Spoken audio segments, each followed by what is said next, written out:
Did you ever have this happen? You go to maybe your first conference or you hire your first business coach and you're all fired up to make these changes and you're like, wow, this is the missing piece. This is what I needed to really elevate things to the next level. And you're so fired up and pumped up and you get back to your team, you get back to your office and you make a change you've been wanting to make. And all of a sudden, instead of things getting better like you thought they would, you thought this was going to be this explosion of growth. Instead, it goes the other way and things uh, kind of start falling apart. Ouch. I mean, it's happened to me before. So what do you do? Sometimes you think, man, did I make a mistake? I thought this was such a great idea. What happened? Do I just stop doing it or do I push on? So that's what we're going to talk about. And this video, I was thinking that's something we all go through. And sometimes it's hard to know if the universe, if God telling us this isn't the right move, or if it's just a little obstacle that we're going to have to press on through. So that's what that we're going to discuss. Maybe you added more trucks to your service company, and that's led to an increase in callbacks. Maybe you've added more salespeople, and sales actually went down, or you've entrusted someone instead of you to do the sales, and now those sales went down. And don't get me started on promoting managers. That was a long road for me to go from me being the manager, especially in operations, to promoting. I promoted from within to having someone else come do that job. Whew, that was a long road. I thought it was going to make my life easier, and eventually it did. But we're going to talk about how at the beginning there was a big dip there. So, what is the dip? Well, the dip, we're going to talk about today why we go through it, the big mistake most business owners make when they're going through that dip, and instead what you can do to avoid that mistake. So why do we go through the dip? This dip, we think we're going to go on this big upswing. This makes perfect sense. Why wouldn't this work? It works for everybody else. This is just clicks in my mind that this makes sense. So why do we have a dip after we implement it? The first reason is because changes disrupt us. They disrupt our lives, they disrupt our business. And for some reason, the human does not automatically like change. We like to be in our safety zone where we feel comfortable, and we don't want to mess that up. Even if we see the potential to getting better, there's a study that shows that humans would rather preserve what they have than go after something better and risk disrupting what they already have. The fear of loss is greater than the desire for gain in a natural state. So, when we have this fear of change and this disruption, it leads to a temporary drop of performance. Also, we're putting people in new roles many times with these changes. New roles equals more mistakes. It's just natural. Maybe they know the actual technical parts of what they're doing, but they haven't had the experience in doing them. Or maybe they have, but they haven't had the experience of being the one responsible for it, which is different, as we all know, as a business owner, is different to do the work than to be the one responsible to make sure it gets done and it falls on you if it doesn't. So that's a new role for most employees, especially if you're promoting from within or making changes and giving people new tasks that are already a part of your organization. And maybe most people are just used to having jobs with not a lot of responsibility. You see very few leaders in companies. So if you're trying to change your company's trajectory and create more leaders, it's going to be a shift change for them emotionally, mentally. They're going to have to get used to the thought of actually being responsible for things that you're giving them. And as you create new systems, they're not going to be perfect the first time through. Even if you copy someone else's system word for word, you're just not going to do it the exact same way. So you're going to have to find and reform and craft your system in exactly the way that works for you and your company. So if you're a perfectionist, you're going to have to get over that as an entrepreneur, because the best way as an entrepreneur is to try and to fail and refine and then try again and see what works, what didn't, keep the good, throw out the bad. And it's just a process, these systems. It's usually not right the first time. And even if it is, things change. If I look at my systems from 2 or 3 years ago, they often don't hold up. Maybe there's new technology, new equipment. Maybe we found a better way to do it. So you just have to be open that these are going to shift and evolve. I know for me, I wrote a beautiful manual before I had any employees just because I wanted to throw that out there. I wanted to visualize it before it actually happened.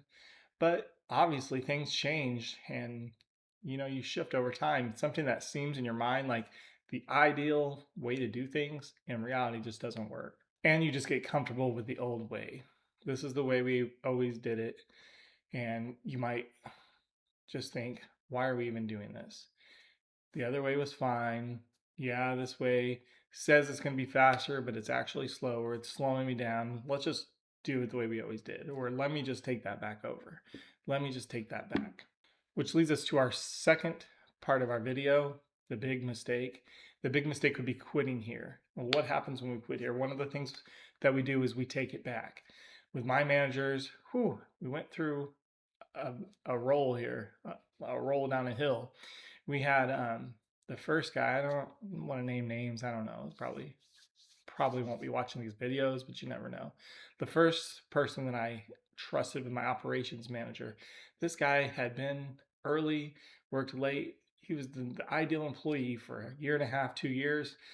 I thought, great, I promote him to manager. I can start giving him some of these responsibilities and maybe I can get a little relief because I was working so many hours and I was just learning how to do these systems and kind of get myself out of the day to day of the business so much. So I promote this guy to manager, and man, he does great at first. Everybody loves and respects the guy. He's a hard worker. He's a good guy.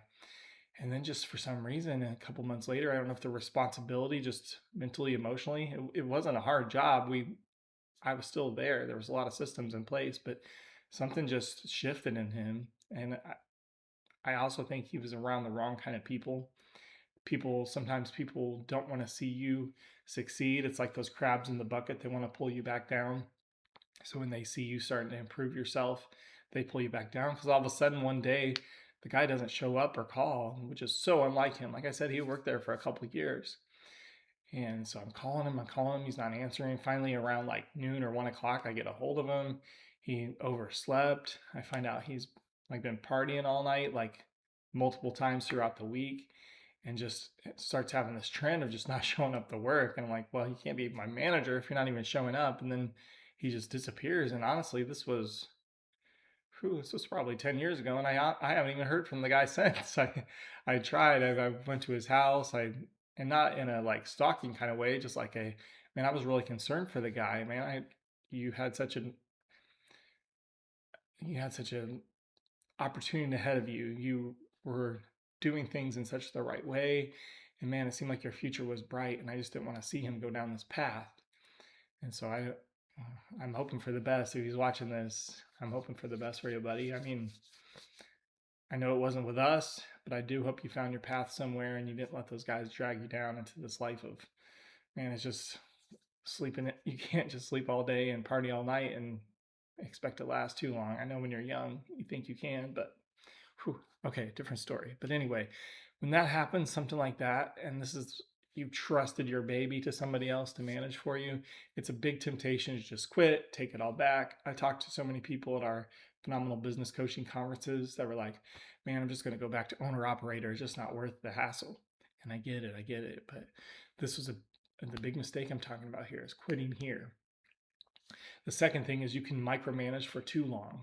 You can give somebody that new assignment and just stand over their back and say, oh, well, I mean, I remember giving up payroll was a big deal because it's a trusting position to give somebody else your checkbook, and it can be scary. And I watch and I watch and I watch and I micromanaged and I overmanaged and I drove the people crazy. And, eventually I let go and it worked out. But I've seen people just do that for too long and they drive the people nuts. And somebody that was a great employee, they just get burned out and quit because they don't like being, if they're really a good person, they just want to learn it and you available to them to ask questions, but not they're trying to anticipate every mistake. It's just going to wear them out too quick.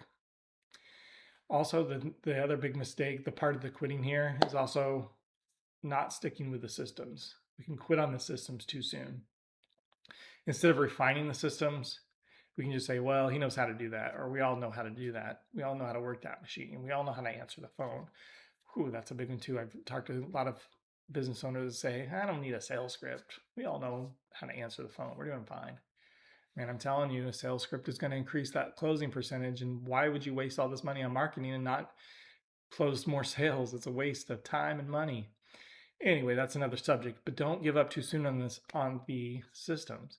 Systems will set you free. So refine the systems, work the systems. Don't just say, it's not working for us, or that one's just not working. Take your time to get them right. It will be worth it in the end. Don't quit too soon. That's the big mistake, quitting here. When the dip happens, don't quit. The other thing that we do as part of the quitting here is lowering our standards. That's another one that hits home. We had a standard for, this is our callback standard. This is how many times it's acceptable percentage wise for someone to call and say, things aren't exactly right. I'd like you guys to come back.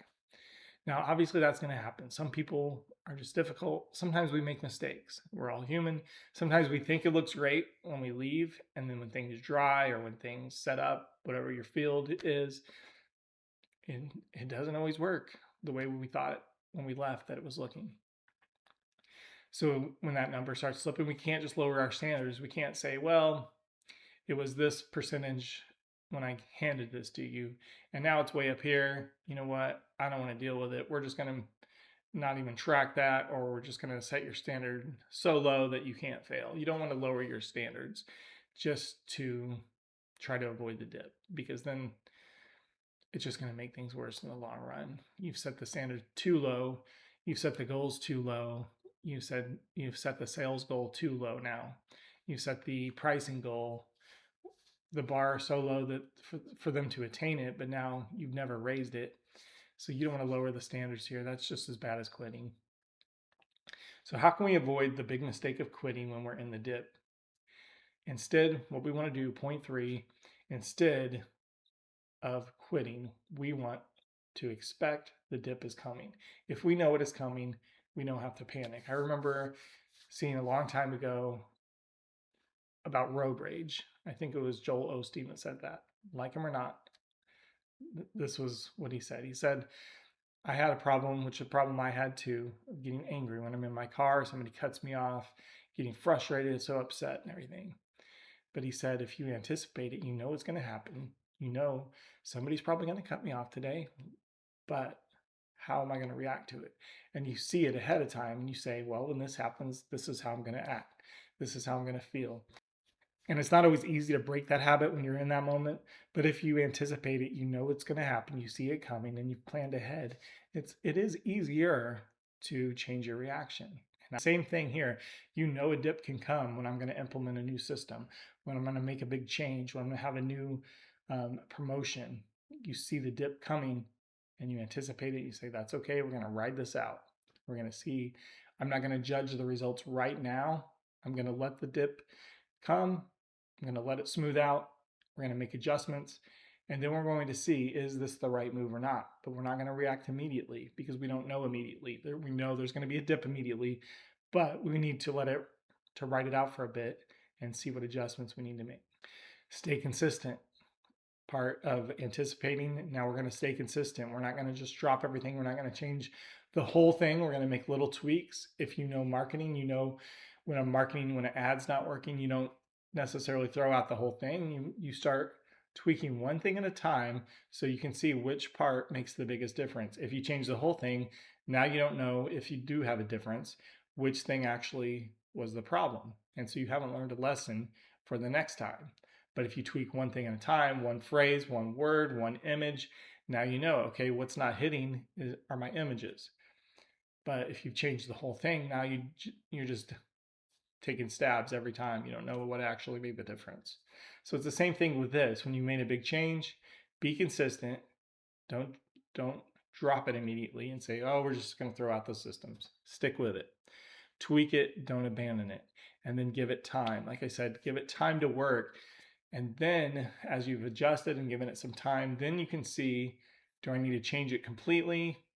Here are the tweaks that we've made that are working. Here are the things that's not working. Or this person, I've given him or her time and they're not the right fit, but I've given them enough time to determine that. I haven't just immediately taken everything back. So we're going to give you the formula again. As we've talked about, you make a change, you have the dip, Then you have your adjustment period, and now you've given yourself space for the breakthrough. Change, dip, adjustment, breakthrough. This is the formula for how you get past this. What can help you stay consistent with this? Well, I'm a little biased because I'm a phenomenal business coach, but having a coach can help you mentally, emotionally, not take these drastic swings, but say, hey, we're working through this together. What progress did we see this week? What worked? What didn't work? You're gonna have somebody guide you through that process. And if it's not me, find somebody, an accountability partner, a mentor, somebody that can work with you and that you can go over this with, and they're not emotionally involved in it, and they can see it from an outside perspective, and they can help you persist through the process, because it's not going to always, I say always immediately work. It's probably not ever going to immediately work. Sometimes you get lucky and it does. Sometimes you get it right off the bat, and that's wonderful. But we're going to anticipate there's going to be a dip. And that way, if there's not, bonus. Coaching provides training, accountability, and it provides community. At least our coaching does. We have a community of other business owners that are going through the same thing that can relate to you. And you're speaking with them at events, on group coaching calls, different times that you get to be around other success-minded people that are going through similar things as you.